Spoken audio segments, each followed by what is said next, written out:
ধুবুৰী জিলা কংগ্ৰেছৰ অন্তৰ্গত বিলাসীপাৰা 4টা ব্লকৰ কৰ্মকৰ্তাসকলক আমি মাতিছিলোঁ।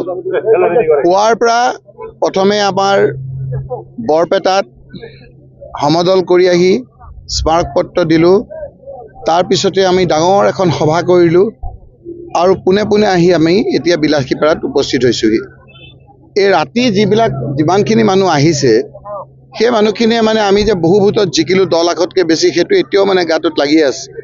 গতিকে অসমৰ ভিতৰত যে ধুবুৰী লোকসভা সমষ্টিৰ অন্তৰ্গত সকলো ৱাৰ্ড, আঞ্চলিক পঞ্চায়ত, জিলা পৰিষদ কংগ্ৰেছ দলৰ প্ৰস্তুতি আমি দ্ৰুতগতিৰে আগবাঢ়িছে, সেই কথাখিনিকে আমি আজি আলোচনা কৰিলোঁ।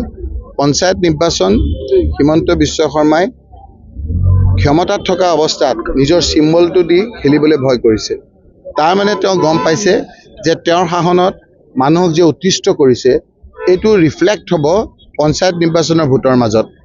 সেইকাৰণে তেওঁ নিজৰ চিম্বলটো দি ৰাইজৰ ওচৰত যাবলৈ সাহস গোটাব পৰা নাই।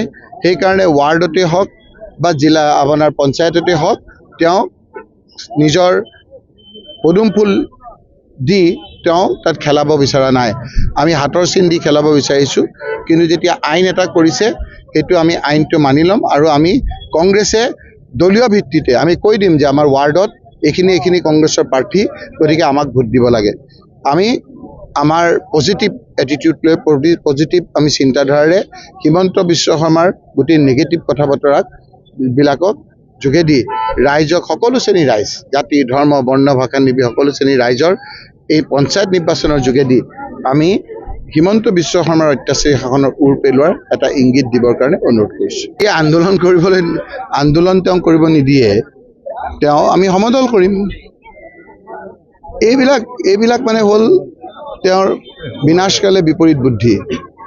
মই আগতো কৈছোঁ যে এটা উট চৰাই আছে মৰুভূমিত, যেতিয়া ওচৰত চিকাৰী ওচৰ চাপি যায় তেতিয়া তেওঁৰ মূৰটো বালিত সোমোৱাই দি ভাবে গাটো দেখা নাপায়, চিকাৰীয়ে ওচৰৰ পৰা আহি চিকাৰ কৰি লৈ যায়।